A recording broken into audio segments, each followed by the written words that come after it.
Hey guys, welcome to Not Kinda Homestead.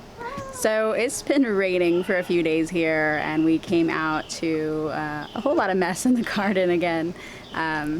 Letting these caterpillars get away with our greens has pretty much destroyed what was left after the loopers got in.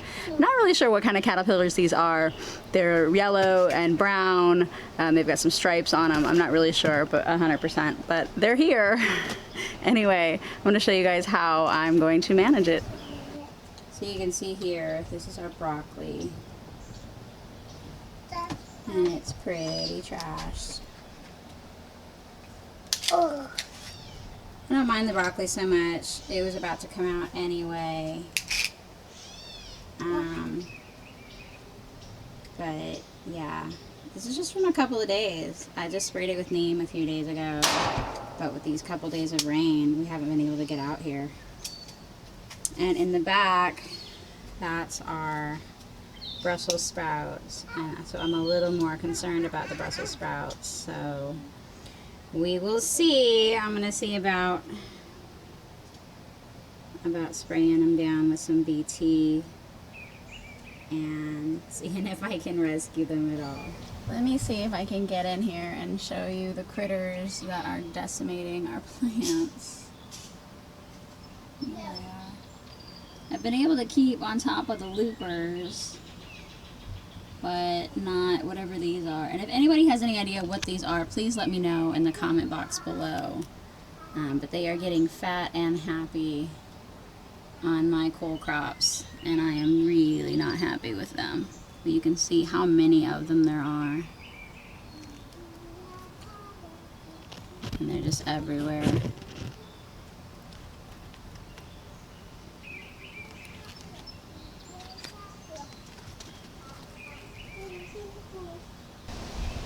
So I just came over to my other bed and my kale has been trashed as well. Whatever you are, little caterpillar, I'm gonna get you. My poor kale. And look at this. This is just awful.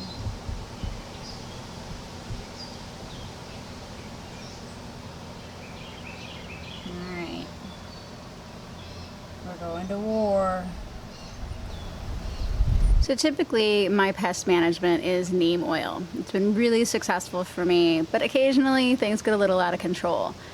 So this time I'm ramping it up a little bit and I'm adding BT.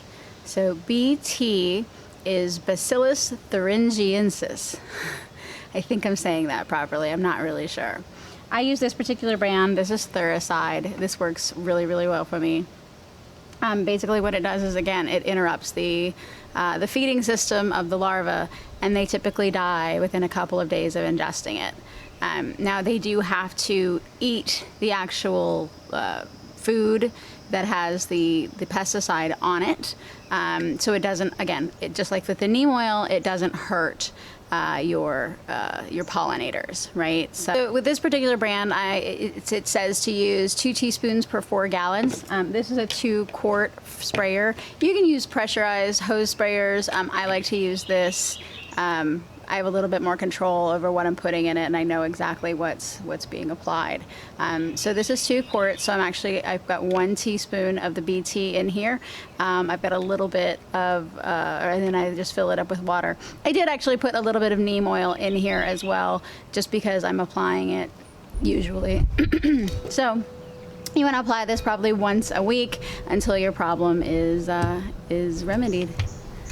All right, so with this pressurized sprayer, all I'm gonna do is take it, I'm gonna pump it up and open it up.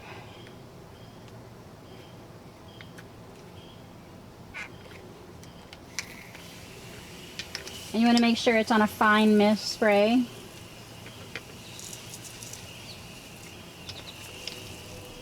And I'm just gonna spray tops and bottoms of all the leaves of all my plants. And you want to make sure that you get everywhere, because the caterpillar does have to eat the leaf.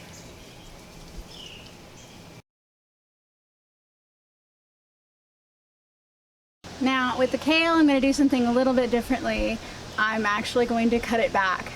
Kale will come back. So since this has been so absolutely devastated, I'm just going to cut off all the leaves that have been damaged. I'm going to harvest a bunch of the leaves just to use to eat, and just leave the very top of them so there's enough left so that they can photosynthesize and continue to grow, and they'll end up sprouting off of the stem.